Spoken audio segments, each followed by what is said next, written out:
శ్రీమాత్రే నమ. జై గురు దత్తాత్రేయ నమ. వృషభ రాశి వారికి ఈ వార ప్రారంభంలో కుటుంబ సభ్యుల మధ్య విభేదాలు చాలా ఇబ్బంది పెడుతుంటాయి. ఆర్థిక సంబంధించిన విషయాల్లో పరస్పరం ఒకరికొకరు దూషించుకోవడం కానీ ఇబ్బంది పడడం కానీ జరిగే అవకాశం ఉంది. కుటుంబం విడిపోయేంత విధంగా కుటుంబ సభ్యుల మధ్య విభేదాలు రావడం కారణమవుతుంటుంది.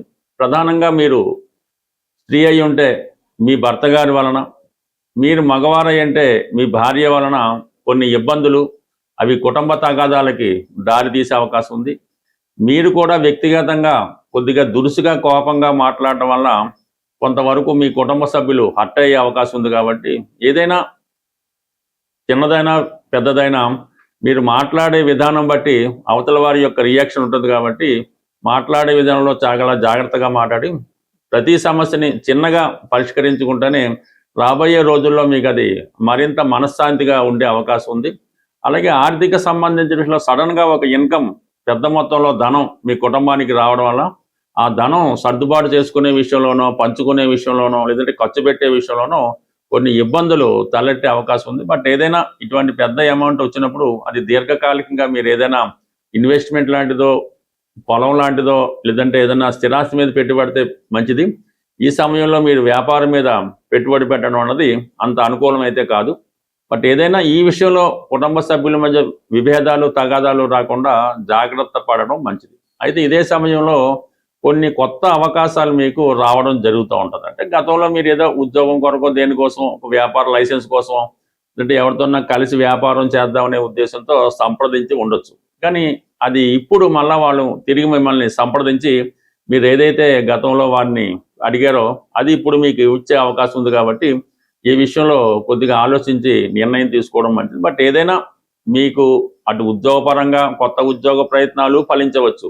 ఏదైనా ఒక ఇండస్ట్రీ లాంటిది స్థాపించాలనే ఆలోచన కూడా రావచ్చు. బట్ ఏదైనా ఈ సమయంలో మీరు కొంతవరకు కొత్త ఆదాయ వనరులు వచ్చే అవకాశం ఉంది. కాబట్టి జాగ్రత్తగా ఆలోచించి వాళ్ళతో మీ యొక్క అగ్రిమెంట్ చేసుకోవడం కానీ, కొత్తగా ఏదన్నా మీరు ప్రొఫెషన్ పరంగా మారే సూచనలు కూడా చాలా వరకు అనుకూలించే అవకాశం ఉంది. అది జాగ్రత్తగా ఆలోచించి నిర్ణయం తీసుకోవడం అనేది ఉత్తమం. అంటే ఇటువంటి అవకాశం మళ్ళా రాకపోవచ్చు.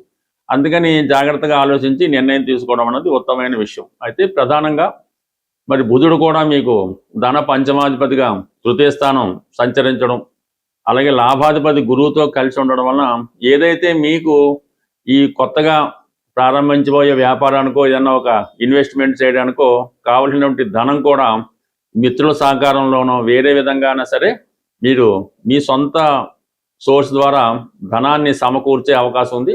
ఆ ధనంతోనే మీ యొక్క అవసరాలు తీసుకోవడం కానీ, పెట్టుబడి పెట్టడం కానీ చేయడం జరుగుతుంది. బట్ ఏదైనా ప్రతి విషయం ప్రారంభంలో మీరు ఏ చేద్దామన్నా ఎవరో ఒకరు మిమ్మల్ని ఇబ్బంది పెట్టడం కానీ, సగులు చేయడం కానీ జరుగుతుంటుంది. కానీ మీరు పట్టుదలతో ఆ కార్యక్రమాన్ని పూర్తి చేసుకోవడం వల్ల చివరికంతా మంచి పని చేసాం అన్నటువంటి సంతృప్తి మీకు చాలా వరకు వచ్చే అవకాశం ఉంది. ఇక ప్రధానంగా మనకి ఈ వారంలోనే ఈ 17వ తారీఖున రవి చతుర్థ స్థానంలోకి రావడం జరుగుతుంది. అక్కడ ఉన్నటువంటి కేతువుతో కలుస్తున్నాడు.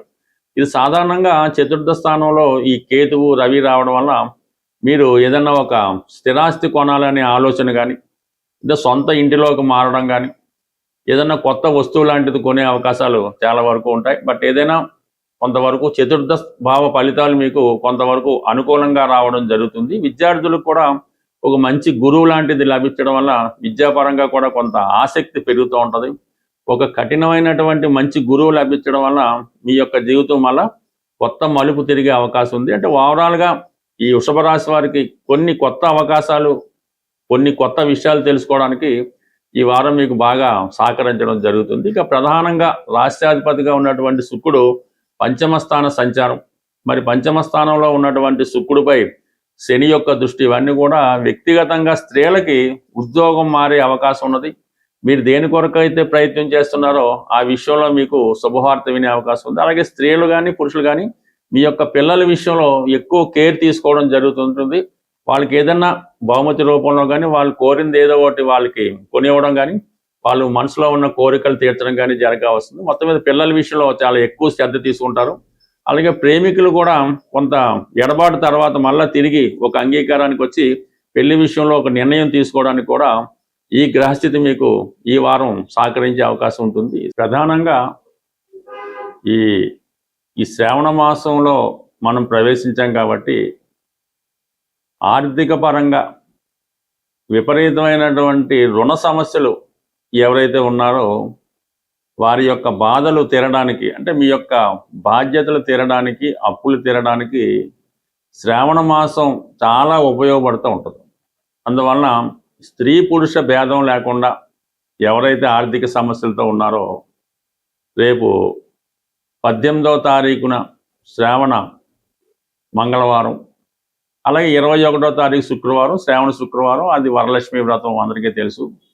కంపల్సరీగా మీరు అంటే ఈ 2 రోజులే కాకుండా శ్రావణ మాసంలో వచ్చే ప్రతి మంగళవారం అలాగే ప్రతి శుక్రవారం విధి విధానంగా మీ ప్రాంత ఆచారాన్ని బట్టి నోము కానీ వ్రతం కానీ కనీసం దేవాలయానికి వెళ్ళి అమ్మవారిని అర్చించడం వల్ల చాలా వరకు మీకున్నటువంటి ఆర్థికపరమైన సమస్యలు ఈ శ్రావణ మాసంలో తీరిపోయే అవకాశం ఉంటుంది. ఎక్కువగా ఈ శ్రావణ మాసంలో శనగలు, అంటే మామూలుగా ఈ కొమ్ము శనగలు అంటారు, శనగలు అంటారు, వాటిని ఈ మంగళవారం రోజు అలాగే శుక్రవారం రోజు నానబెట్టినటువంటి శనగలు, అలాగే ఏదైనా ఒక ఫలం అంటే నేరేడు ఇప్పుడు అవి దొరకవు, కానీ మారేడు ఫలాలు కూడా దొరకవు, దానిమ్మ ఫలం అంటే అనేక విత్తనాలు అందులో ఉంటాయి కాబట్టి ఈ శనగలతో పాటు ఈ దానిమ్మ ఫలాన్ని తమలపాకులతో కలిపి మరి ముత్తైదువులకు కానీ స్త్రీలకు కానీ అది తాంబూలంగా ఇవ్వడం వల్ల కంప్లీట్గా మీకు ఎక్కువ ఆర్థిక పరంగా ఉన్నటువంటి సమస్యలు పరిష్కారం అవుతాయి.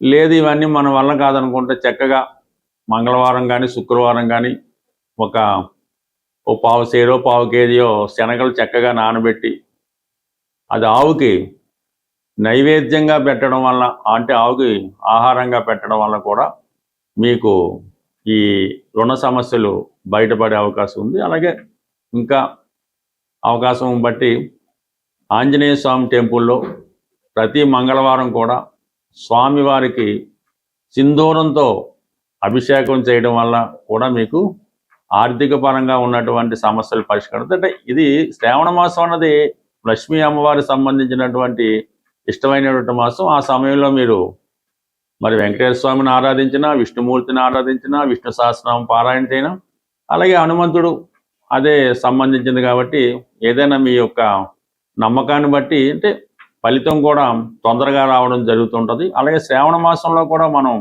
కార్తీక మాసంలో ఉన్నట్టే చాలా నియమంగా శుభ్రమైన వస్త్రాలు ధరించడం, అలాగే ఆహార పదార్థాలు కూడా సాత్వికమైనటువంటి ఆహారాన్ని తీసుకోవడం, కొన్ని విషయాలకి దూరంగా ఉండడం, ఇక ప్రధానంగా స్త్రీలని చిన్నపిల్లల్ని గౌరవించడం, తల్లిగారి ఆశీర్వాదం తీసుకోవడం, ఇవన్నీ శ్రావణ మాసంలో చేయడం వల్ల అంటే మీరు స్త్రీల నుంచి అనుకూలత పొందాలి, వారి యొక్క ఆశీర్వాదం తీసుకోవడం వల్ల కూడా ప్రతి ఒక్కరికి కూడా మంచి ఈ ధనయోగం ఏర్పడుతూ ఉంటుంది, అదృష్ట యోగం కలుగుతూ ఉంటుంది, ఆర్థిక పరంగా ఉన్నటువంటి సమస్యలు పరిష్కారం అవడం జరుగుతూ ఉంటాయి. అలాగే ఎవరైతే నిరుద్యోగులుగా ఉన్నారో వాళ్ళు కూడా ఈ సూర్య సంక్రమణం జరుగుతుంటుంది ప్రతి నెల ఒకసారి. ఇంచుమించుగా ఈ 17వ తారీఖు, ఈ ఆగస్టు 17వ తారీఖు ఇదే నెలలో రావడం జరుగుతుంది.